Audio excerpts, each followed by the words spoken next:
Tracking, alerting, protecting. This is WKYT News. Good afternoon. Bill Bryant and Barbara Bailey here for WKYT, and we are tracking storms moving across the Bluegrass this afternoon. Now, we've already tracked some hail across parts of central Kentucky. This is an eyewitness video that a viewer sent us from Frankfort.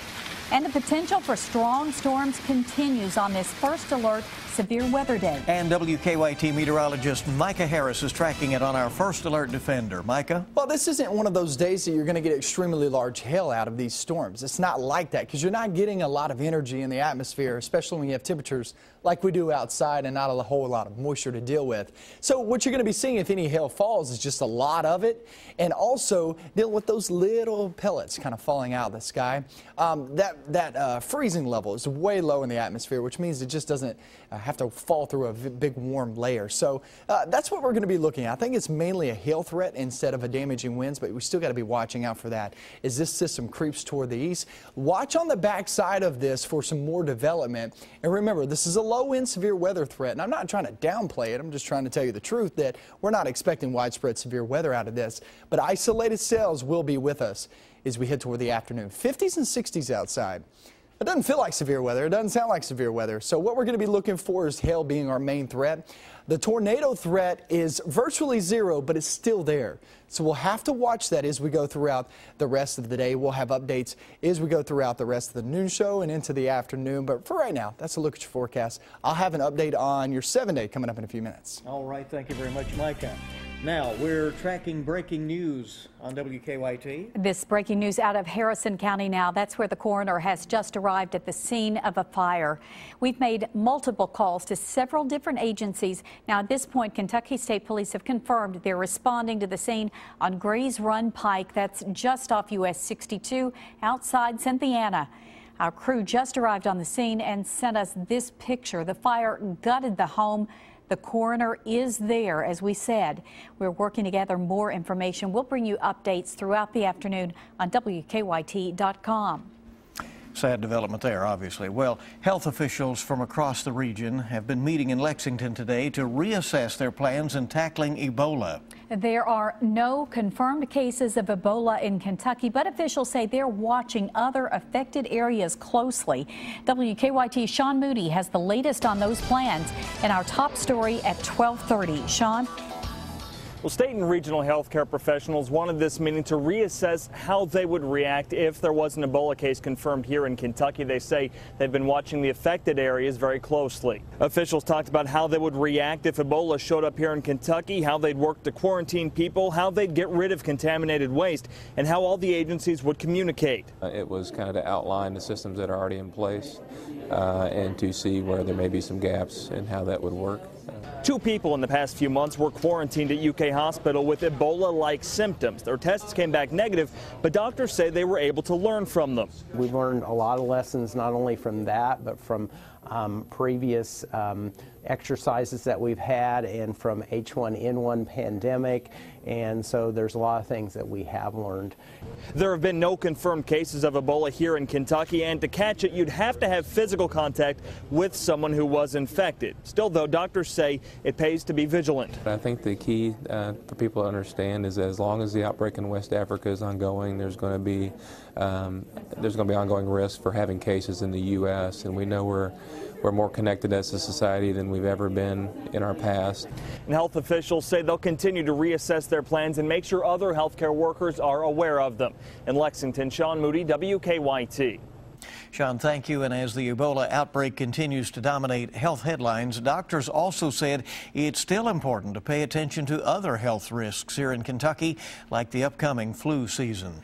A woman has died after an overnight crash in Lexington. 34-year-old Chastity Mills of Lexington died from blunt force trauma today after police say she lost control on Old Todd's Road and crashed into a tree about midnight. Mills was taken to UK Hospital where she died this morning. Firefighters say wet roads and speed caused the crash. We're tracking the search for a bank robbery suspect in Lexington this afternoon. It happened around 10 this morning at Whitaker Bank on West Lowry Lane. Police say a man went into the bank, implied he had a weapon, and demanded money. Police say he was wearing sunglasses, a hoodie, and a dark toboggan. That's always on their mind anytime they've got a crime like this is, do we have somebody who's done this before? So once they get to the video and start to look into those things, they'll start to try to match those up to other robberies. Now, police have not found the man responsible for last week's bank robbery in Hamburg.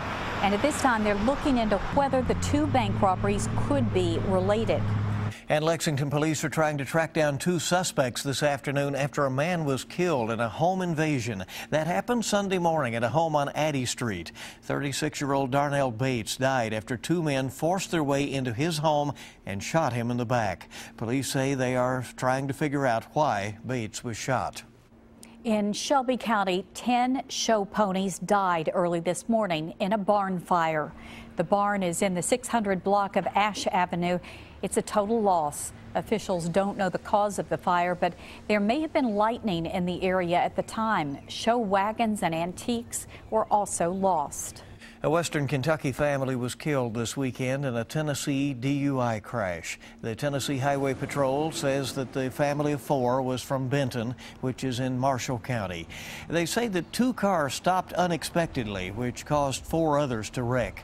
A Tennessee driver has been charged with DUI in that crash. Funeral services are underway this afternoon for a former Lexington firefighter who died in a motorcycle crash. Investigators say 54-year-old Tim Claggett lost control of his bike last week in Bourbon County. It happened near Middletown, and Claggett died at the scene. Funeral services are at Kerr Brothers Funeral Home on Harrodsburg Road. He recently retired as a lieutenant from the Lexington Fire Department. And near Louisville, another funeral is underway, this time for a 12-year-old boy who was killed in Cherokee Park. Ray Etheridge was found last Tuesday. He'd been stabbed. Family and friends came together to remember the little boy today at Scott Funeral Home in Jeffersonville. 21-year-old Joseph Cameron has been charged with the boy's murder. Police say Cameron confessed to the crime. Lexington police have just told us they're continuing to look into an early morning burglary. A witness called police around 5 this morning and said they watched as a man broke into the D&D Market on Loudon Avenue. The caller also said that person walked around the store and put items into a bucket. The suspect then walked to a nearby apartment complex. Well, a new WKYT Herald Leader Bluegrass poll finds Secretary of State Allison Lundergan Grimes back in the lead. These new results show a shift away from Senator Mitch McConnell with just a month left before Election Day. Here are the numbers. Allison Lundergan Grimes leading with 46%, Senator Mitch McConnell at 44%. Libertarian David Patterson remains a distant third.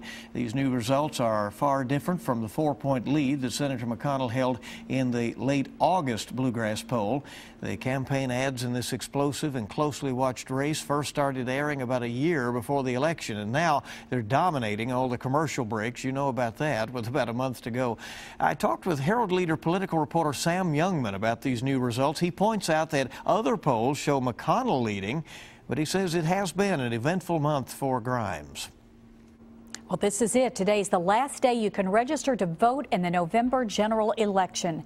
There are only a couple of hours left, and if you want to register, all you have to do is fill out a voter registration card. You can get a card and fill it out at your county clerk's office. The last day to register for an absentee ballot is coming up on October 28th. The election is just 4 weeks away on November 4th. Well, adolescents and their parents are giving school-based health centers high marks. And there's a new study on the effects of sexting.